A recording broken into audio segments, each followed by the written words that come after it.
Good morning. Today is February 4th, and we are reading from 365 Days of Kindness. And today we are talking about courage.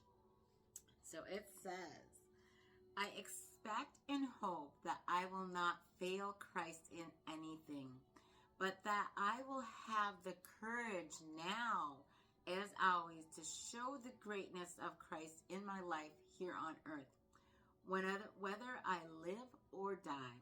That's Philippians 1:20. The best kind of inspiration comes from those who are in the middle of suffering and are able to continue with hope and courage. You can probably think of someone in your life who has been through something traumatic and still managed to battle on. Sometimes these people are more optimistic than others around them who are not suffering. You might be one of the bravest warriors that can talk like Paul does here. Yet take inspiration from the men and women of faith who have courageously walked the path before us and continue to show the greatness of Christ in our lives here on earth. Act of kindness. Are you ready for it? Venmo a friend a small gift of money just for being awesome. Courage. Do you have courage? Are you a warrior? Are you able to, just go out and, God gives us so many trials. And, one of my biggest trials is my car. That's a trial that's been going on, And I was going to buy a new car, but then I was like, God doesn't want me in debt. Because that's another thing, right? God doesn't want you in debt. He doesn't want you to get like a $30,000, $40,000 debt, that you got to pay off. That's not how God wants you to be. And so, I was like, no, I don't need a new car. You know what I mean? But then now I got to keep fixing. And it was like a very heavy trial on me for a while, but I wasn't giving it over to God. That's the thing. It's like, do you give everything over to God? I keep telling you about this because it's what we have to do. And if you don't know what that means, I'm gonna tell you. Okay. Let's just say that you got into an argument with a friend, right?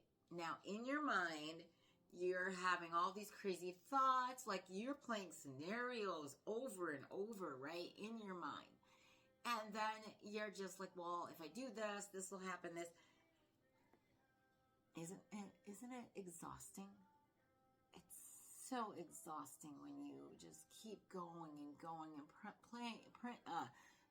playing these scenarios in your mind, right? So, that situation, you have to give over to God. And you can get down on your knees. You can just tell God, you know what, God? Just take these thoughts. Just take them. Take them away from me.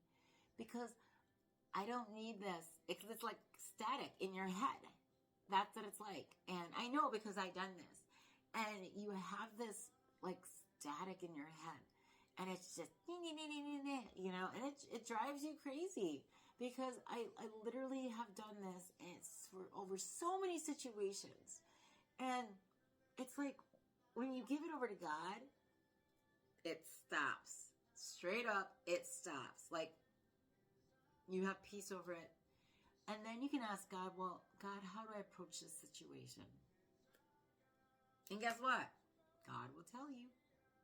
It's true. Like this, everything I'm telling you is truth. Because we want to do stuff on our own. And that's sad. We don't need to do stuff on our own. We have a beautiful God that just loves us, and we are his children. So sometimes he does, reprimand us, right? Especially if we're going the wrong way, wrong path, and be like, hey, you got to get back over here, but he loves us so much. He does. And he will take that burden from you and lift it off of you. And I'm talking about courage, right? Courage is also faith and believing. And you have to believe that God will take that away from you. You have to have the courage and the faith and the belief that God is going to take that burden from you. And he's going to lift it off you because you're going to ask him to take that away from you. That's what you're going to do. And I guarantee it, you're going to have peace over the matter. It's so easy. But believe. Believe is like the key. Believing is the key. I love you. Have a wonderful and blessed Sunday.